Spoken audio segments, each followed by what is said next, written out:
Hormatan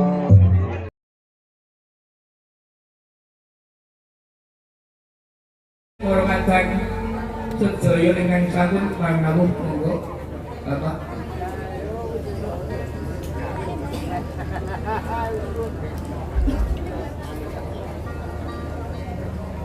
Assalamualaikum warahmatullahi wabarakatuh. Syukur alhamdulillah rabbil alamin. Monggo sareng-sareng kita aturaken dumateng Gusti Allah Subhanahu wa taala. Insyaallah sedaya keluarga masyarakat mboten wonten alangan sungguh napa nggihipun keluarga besar Bobo Parmin tansah ginanjar kesehatan jiwa pinanjang yuswa lancar rezeki. Ing iki saderengipun pasrah hubungan saking Pak Parmin dhumateng kula. Mereka Pak Parmin badhe keluar ujar.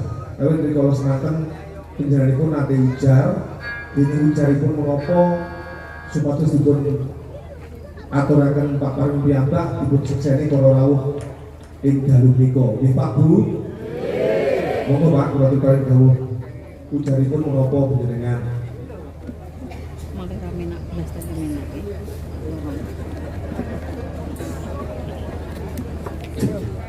Bismillahirrahmanirrahim. Kula kedah adat ngruwat yoga kula kalih nate niku luar hujan klopo dan hujan dalam mungkin botol-botol awan juga kula anu niki dinten niki Sing bahkan pokokipun dipun paringi sehat walafiat lahir batin. Pinanjang yuswa lancar rezeki. Pak Parmin badhe ringgitan. Ujaripun mekaten nggih Pak. Kawimbuhan kaliyan putra kalih Kedoro Kedini, putra kakung kaliyan putra putri niku lek wong Jawa ngarani Kedoro Kedini menika kedah dipun ruwat wau sampun dipun kersanakaken. Mila kanthi paseksa panjenengan monggo Pak Parmin dipun nilai dari Bupati luar tidak kanthi atur wonten ngarsane Gusti kang Hyang Jagat Gusti Allah Subhanahu wa taala. Bismillahirrahmanirrahim. Alhamdulillahirabbil alamin. Monggo Pak Parmin. Ya. Sik.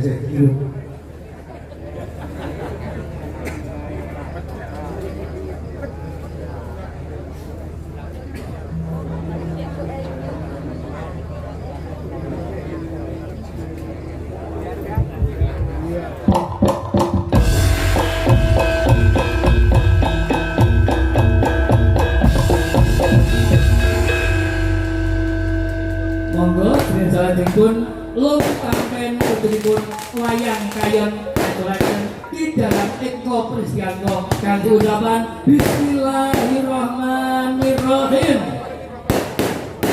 Monggo.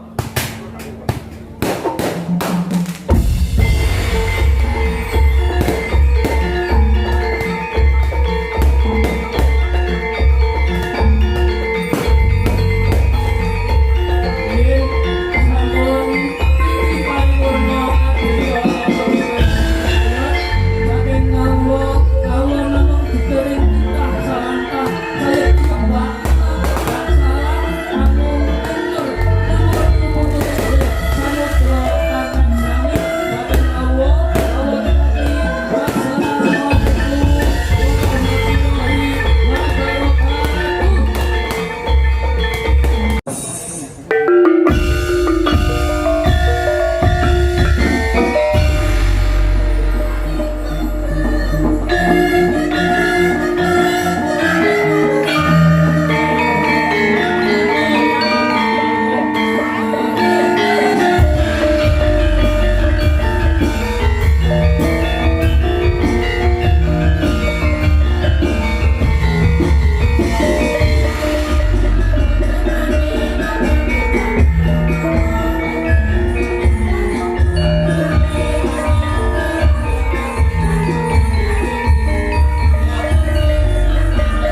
Sinuwun Prabu Dewa Ndara aku Dara Rajuna tuwin Ndara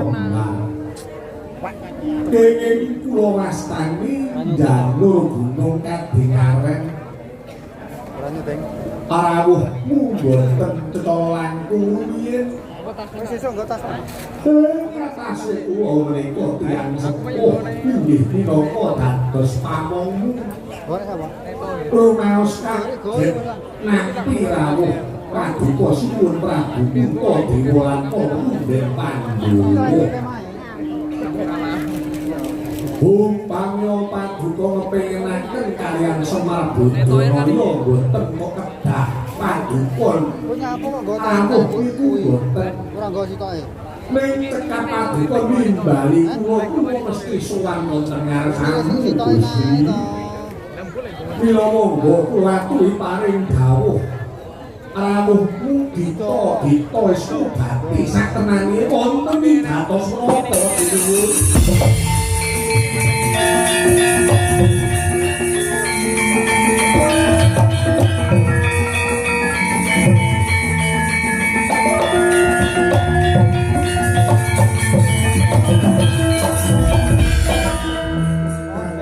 Risang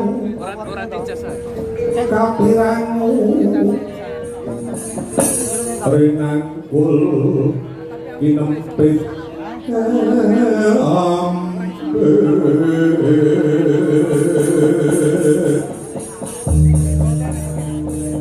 duh sangat maning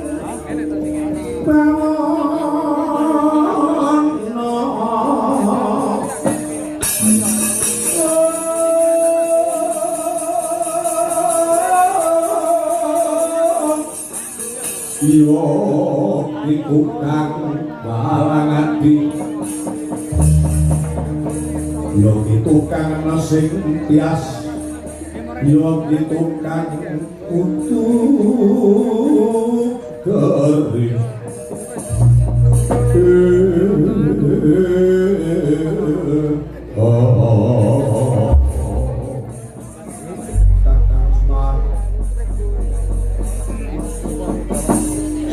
di pangaturan yen kok praktek ana ing karang embulun tangkini ndadekake supaya rusak marang kamartine kaki Badraya awet tiket teko terus sanggap apa ingsun ora bakal tumeken komentar embulutan kiri ora ana bab sing banget iki mulai kang kaya wengun apa sekirane kaki Badraya bisa nampa apa kang dadi pangunek-uneke rasa turta prekating penggalih kakang nggih sinuwun Hajeng Paduka niku dadi panguwasa Hajeng Paduka niku dadi ini padang kurang ini ya nanging Paduka niku tetep dadi omongan kuwa dadi pamong iku luwih angel tinimbang sing dimong yo senadyan derajat pangkate sing dimong niku luwih dhuwur ning yen wonten padesan ning yen wonten papan mriki Paduka niku minangka dadi momongan kuwa yen Paduka ngepengenaken menapa-menapa monggo kula aturi paring dawuh dinten iki estunipun wonten ing gatos napa sinuwun Kakang Semar ngerten ana yen ing rikalungguhan iki nggone ingsun pratewana ing karang kembulutan bebarengan karo kadang Pandhawa ora ana liya kejaba mung sambung rakepe kaliyan yo ora ngerti lokasi kamu ate sasmita kang ingsun tampa bakal bakal tumurune wahyu kang sinebut wahyu panca Iya tunggal. penting kan iso Ing kene mungsu kaget jroning ati sak tenane wahyu panca tunggal kuwi mawapa. Mergo jroning saswita sapa mungsu sing bisa nampa wujuding wahyu panca tunggal.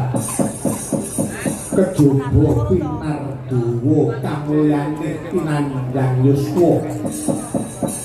Sapa sing bisa nampa wahyu panca tunggal bisa nampa katentreman yoga kabagyan kula kakang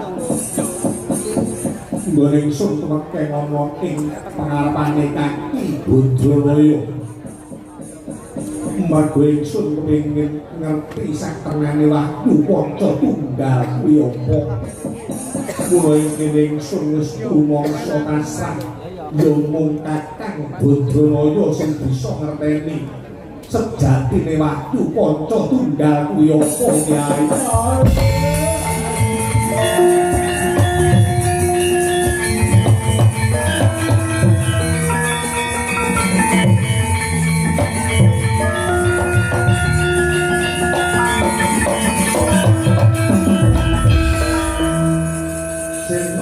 Gunara sekaring toya rikala ngebyur samudra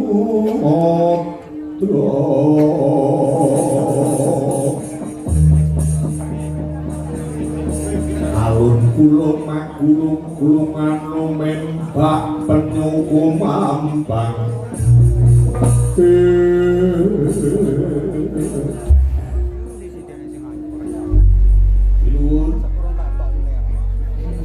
wahyu panca tunggal. Nggih senadyan kula dhewe niku mboten weruh turta dereng ngerti satenane wahyu panca tunggal niku napa. Ning kula niki ajenge netepi darmaning tamu. Kula ajenge netepi jenenge wong tuwa yang disambati karo momongane yang disambati karo putra wayah. Ajenge kula bantu ning oleh kula bantu niku mboten kok saking pribadi kula niki mboten. Kula ajenge bantu sekalian paduka sedaya badhe kula suwun adil kunjuk wonten ngarsane Sang Hyang Wenang. Mila Gusti monggo sedaya kemawon kula aturi mebet wonten uncung kula niki. Badhe kula suwun adil wonten ngarsane kula Hyang Wenang. Iki duwe tripod paduka pantes minangka proper 66 kae. ingkang badhe saged nampi wujuding wahyu kabagyan wahyu kawulung sinebut wahyu panca tunggal. Kula ndara Pandhawa 5 sedaya mlebu kuntung kula mriki Gusti kaya mengkono Nyai esokaken dalu.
Semari kudan prayatna wis mulya kamanungsan titiwati gondaya oni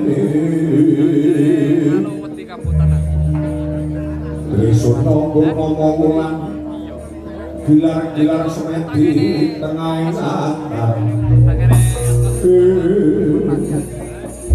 jegrek lurah Bodronoyo yo Kyai Lurah Semar rikala seneng tenang pijejiban saking para momongan yen ora katon ben anti sasmita badhe tumurune waktu padha tunggal sanalika ilang wujudane kaki Bodronoyo Semar bleger dadi pungulun sang Hyang Ismaya Trewus kanthi wujud sang Hyang Ismaya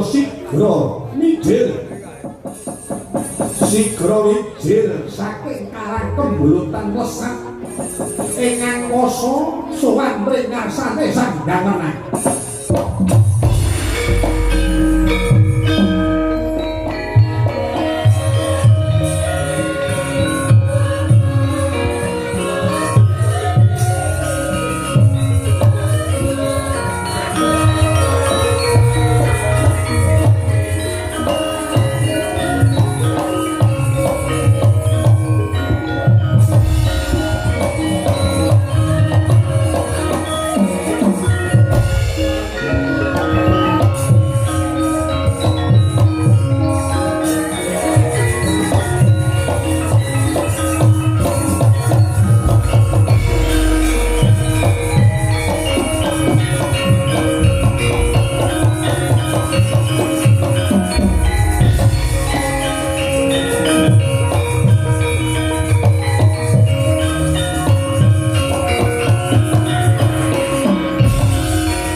tanpa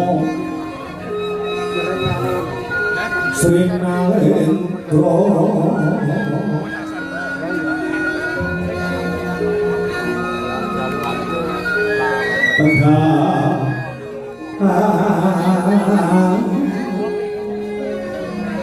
sini kok Konar bojone iki ora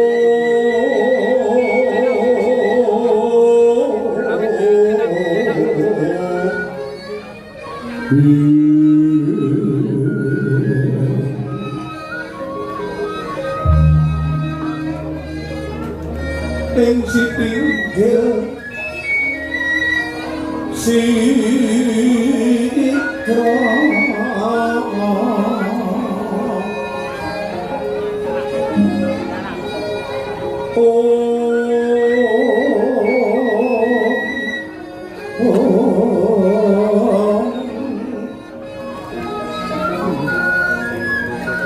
lenggah ing dampar gento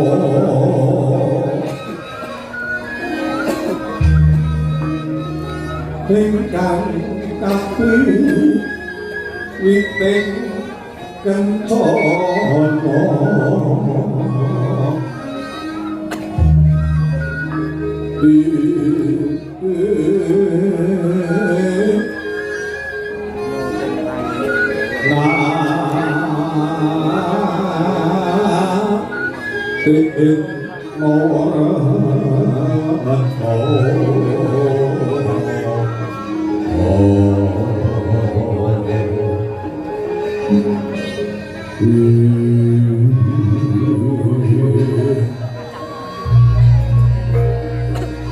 Sesilik aniro babut pangradani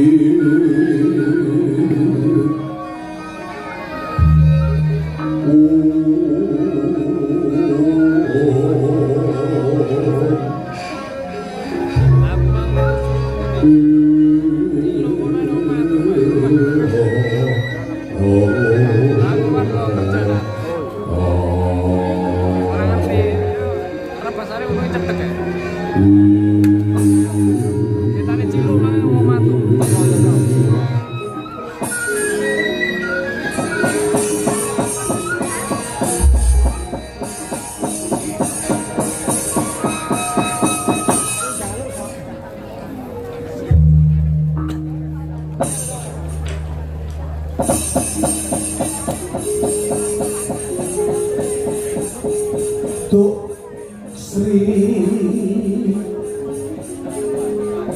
Duryudana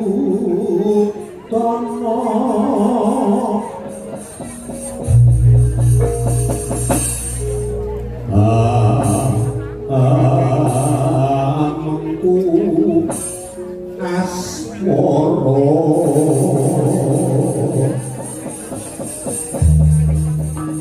rene kang cinipta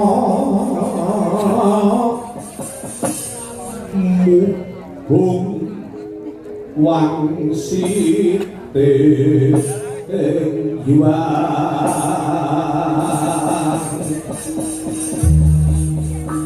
kang wahyu kamulyan mring wono durya pura parasane risan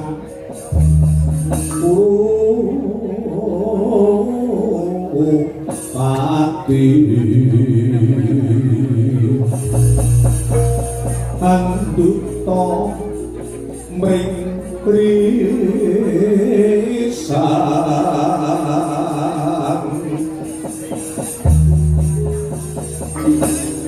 anduta mring prisan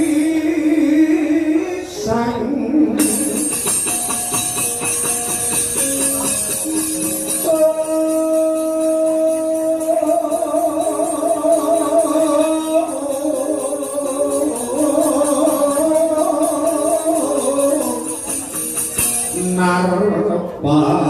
ing ngawonggo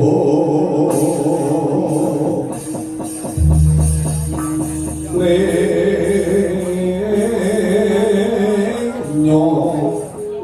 durna manabo iwa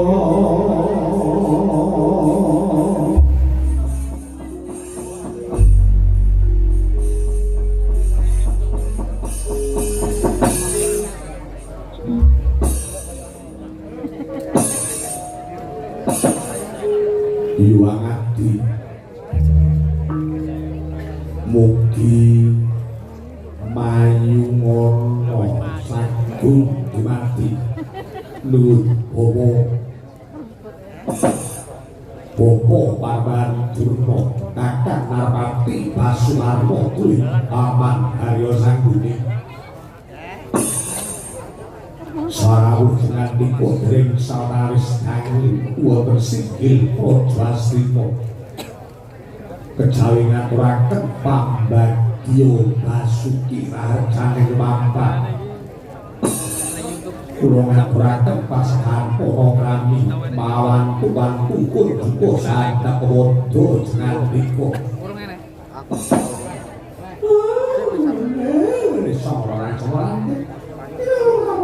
santengan tercak motor yang coplak dadi mara-mara inggih ger lampah kula kali sing sambing kula boten wonten alangan senggal apa kula tapi paring pambagyo duka aku kudu pangestanipun kang bapa ing Sokalippo katampi mereka sokat kang anak Prabu Duryudana kawula inggih Kyai kula tampi pambagyo duka ya Prabu Duryudana kula ingkang langkung nyawangga mboten kirang nggih kula dados kadang sepuh awak puja pangestanipun pun kakang nyawangga katampi wonten ngarsa paduka ya Prabu Duryudana senadyan kula ingkang ngatur sinuwun lampah kula sadaran-daran boten mayalaken amung pujasawa pun duka wonten ngarsa paduka anggaran Prabu Duryudana kawula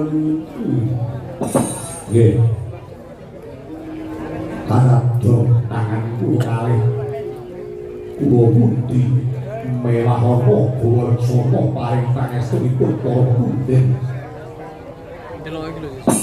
kejawi saking menika duka kakang Narpati duwe pangasulun wonten bab ingkang sangat wigatos sambung rapetipun ing rikalahan menika kula aturi sami kempal manunggal wonten singgil Projasimo mila kanthi ngaten kula aturi panjenenganipun sami pinarak monggo nembak bab ingkang sangat wigati menika Bopo kakang Narpati duwe pangasulun palunggon lagun ning lekas lungito linuting itu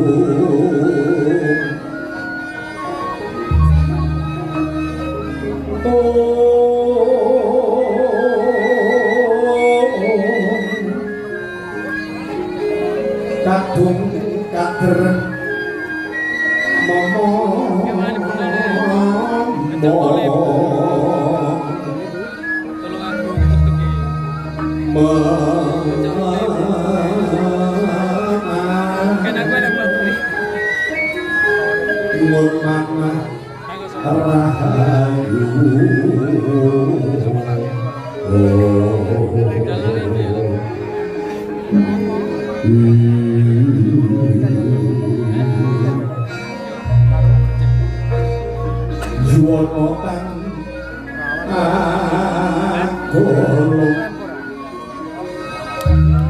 Gumolong manat gumoro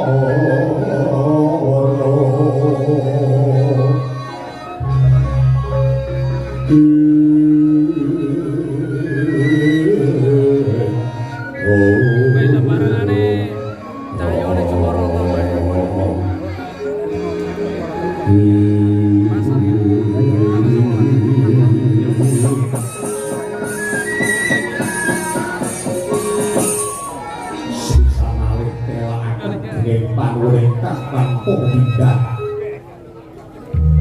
dengan polopi sepuh aji sepuh negari sampun kemarang rawi wonten singgil Brodrasimo kula pitados anggenipun sami kempal menika bot-botipun minangkani menapa kang dados panggungipun mila dumaka kakang Larwati duwe paman Haryo Sangguni sedaya kemawon badhe kula aturi sambung rapetipun anggenipun sami kempal wonten singgil raja mliginipun Bapak kawan Durna Bapak kula menika rumaos bingung ing rikalangan punika rumaos prihatos jalaran wonten bab ingkang sanget ganjel tumrap pribadi kula pitados sampun jrantika Bapak kawan Durna ingkang saged ngudari ruwet tumrap pribadi kula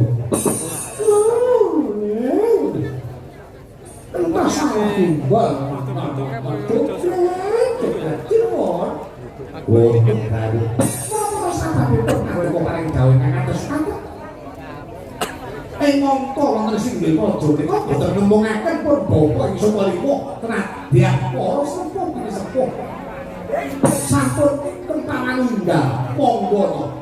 Menapa kang dados luwih wonten ing manah paduka enggal kadhawuhna isunipun ngalihkan napa? Mulai kalian niku sinten kemawon saged membantu betrepet paduka jer sedaya menika kala minangka dados anggaran paduka anggaran Prabu Duryudana. Oh. Duryudana kalian niku rumaos prihatin. Duryudana kalian niku rumaos bingung. Anggen kula prihatin, anggen kula bingung menika boten sebab Duryudana menika kekurangan bondo dunya. Ora mergo Duryudana menika kekurangan wujuding derajat pangkat nanging ing rikalangan menika kula katemben nampi Sasmita. Sasmita ingkang kula nampi kala wau anyarengi anggen kula prihatin. Kula mangsa semedi lumebet wonten ing sanggar pamujan. Kula tilem sabeting sanggar pamujan. Lemeh ron saujung adoh bantal banon. Sabenipun kula tilem lemeh ron saujung adoh bantal banon. Kula wau ngimpi kurta rupana salpeting pasupenan kula wau wonten Sasmita ingkang badhe kula aturaken inggih menika sambung rapetipun badhe tumurunipun wahyu kamulyan inggih wahyu kabagyan sinebut wahyu ponto tunggal. Kula rumaos kaget sabenipun kula tilem dumiling wonten talinga wonten swanten ingkang nedahaken bilih medal ingkang badhe kelampahan badhe wonten wahyu ingkang tuwuh dipun wastani wahyu ponco tunggal. Mila kanthi mekaten sapa sinten kemawon para sepuh ing sepuh negari Hastina saged maringi katerangan sambung rapetipun wahyu ponco tunggal. Inggih menika ingkang sampun kuwanggep sepuh tumrap pribadi kula. Wahyu ponco tunggal kula wau menapa turta buburna ingkang badhe kula aturaken wonten ngarsa jinantika menika awrat sanget menawi kula lampahi.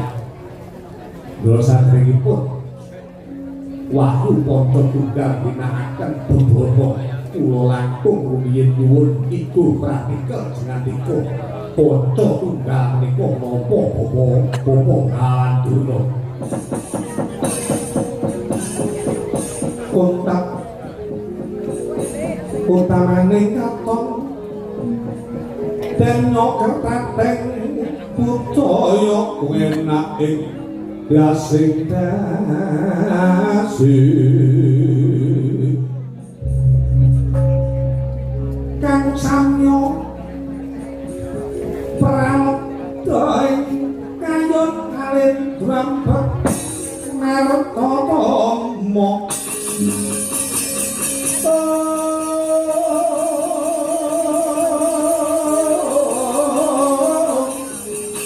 Bisik Sri Pagonati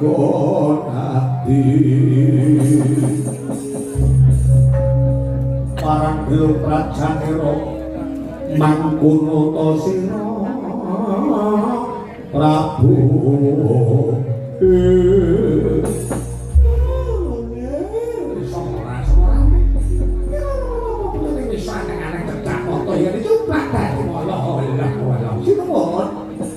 Wonten pengertiku ingkang adharuker kula sanget ngaconaken jempol dene Paduka Anggaran Prabu Duryudana sampun kepareng mahasing asemut kula pangersane Gusti kula beto ring sanggar pamudhat kanthi ngagungaken pasleden dene Anggen Paduka Semedi Anggen Paduka Sare Alemek ron saujung ngambantar banon melau sampun dipun tampi dening ngasane Gusti kang karya bakat pribet Paduka sampun nampi sasmita badhe tumurning maju kabagyan ing wahyu kamulyan sinebut wahyu Panca Tunggal mengaten menika pratandha yen to Anggen Paduka Semedi menika tinapa dening ngasane Gusti monggo dipun lajengaken Wahyu Panca Tunggal menika menapa? Lah, menika wahyu kabagyan, wahyu kamulyan. Mila mugi-mugi kanthi saya agengipun Paduka prihatin saya agengipun Paduka tirakat menika dadosa sarana wahyu Panca Tunggal saged Paduka tampi Anggaran Prabu Duryudana. Nanging menapa nggih? Wonten bebana ingkang sangat awrat. Wonten bebananipun pitukane niku abot. Pitukane abot niku napa? Wonten salebeting sasmita kula saged nampa kamulyan inggih kabagyan. Wujudipun wahyu Panca Tunggal nanging bebananipun gulune tugeling gulu para Pandhawa menika kados pundi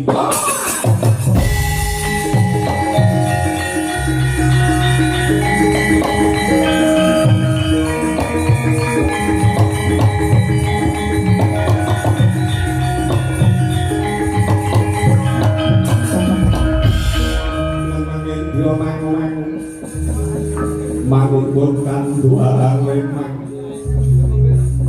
leleno tanpa kanen mengkusang diakutung aduh suti bopo aduh kaget yang pak menikah kula boten saged ngatur napa-napa kok inggih ngelok-elok ikan ing atasipun wahyu menika suci ing atasipun wahyu menika kebak ing prihatin nanging kenging menapa kok bebana utawa pitukane laku sepados nami wahyu menika kok tugeling gulu para Pandhawa yen ngaten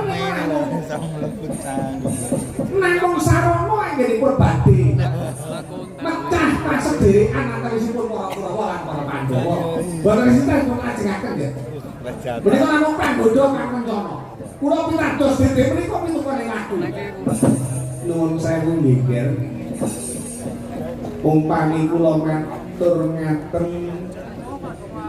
napa kintenipun Paduka saged nampi atur kula Paman Suguri Darti Permudi nuwun sewu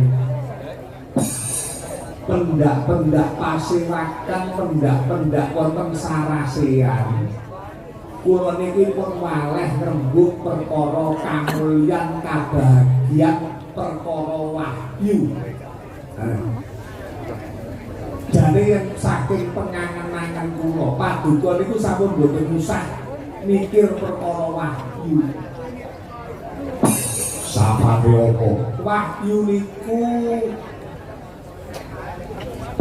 namung diperlokke kangge wong-wong sing dereng mulya. Nah, dados sing kados paduka menika satunggiling manindra sing wis mulya uripe, sing wis kasembatan sediane wis ra mikir wahyu.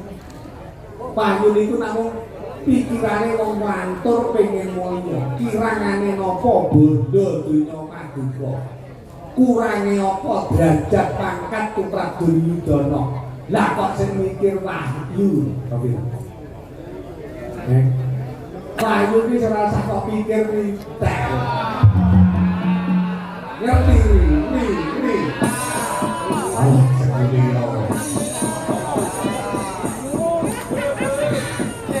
Gak saat ini mikir lihat nih.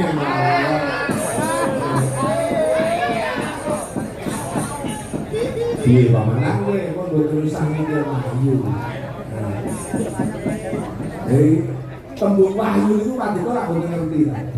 Wahyu itu tembung kangge para pedagang. Kula jenenge umpamane dagangane laris lah. Kae lho bakul bawang kae kok laris banget ya. Wah, nama wahyu. Wahyu niku saka tembung wah ayu. Kae bakul bawang kae wah ayu. Mula nampa wahyu.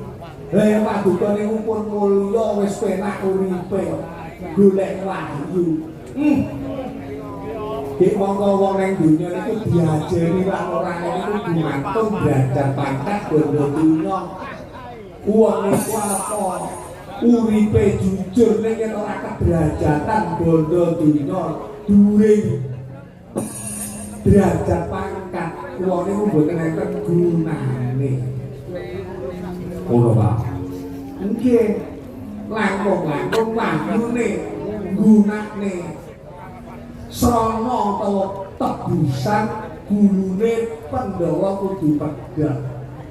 Lah niku ki lak marake korban kathah pun mboten usah gagas. Pun ora usah mikir perkara iku sing baku mulya panguripan paduka ketekan napa ingkang dadi sedya paduka suwun. Buta Pandhawa tata gati saya Indriyaksa Sora Marut Mohawono Bono Bawono Bono Maraka Pronto Ayu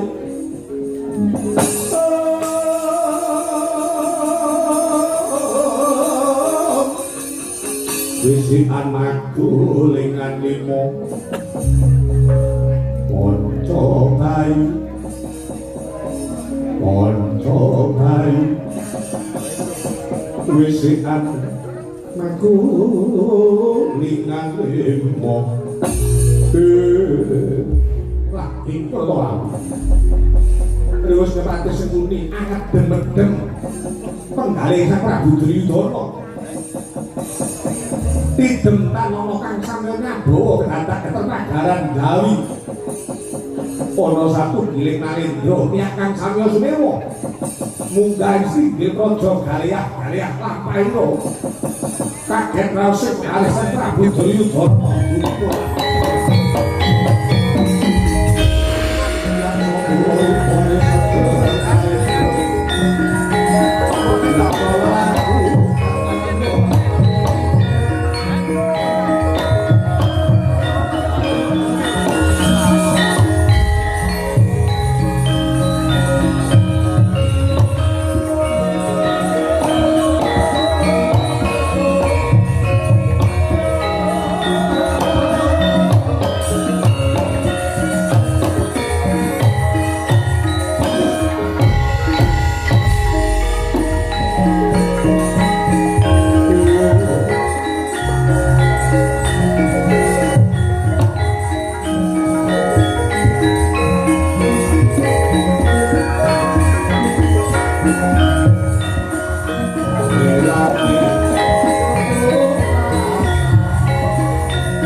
kalimat api sinampen ngilon dening lakon tulah mangun bawain tawang dinebino sing kudendane Gusti agen kula kawandhut marang wonten ngarsa paduka siwur wonten srikune Gusti kula pasrahaken ngarsa paduka siwur Abuduyudana di sana ingsun sing akan durake pangapura yen to nulungi lungguh kang prayoga Allah